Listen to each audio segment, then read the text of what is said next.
একদিন ছুটি পেলে শহর পিছনে ফেলে জানিস তো সবাই কোনখানে যেতে চাই? পিকনিকে বারবার ডায়মন্ড হারবার, ডায়মন্ড হারবার, ডায়মন্ড হারবার। আর যদি ছুটি পাই 3 দিন, তবে ভাই ধর্মতলার মোড়ে সরকারি বাস ধরে সকলে দিয়েছু দীঘার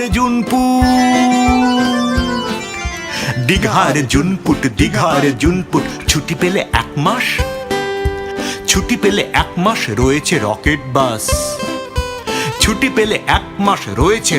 বাস। পথ 12 ঘন্টার, সেইখানে যাই যার কাছেই পাহাড়পুরি। জায়গাটা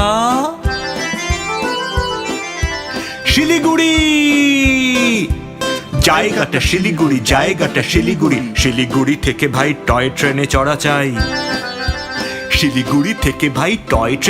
চাই। ট্রেন যেন টিকটিকি দিকি পাহাড়ের গা বেয়ে এসে চলেছে মেঘের দেশে।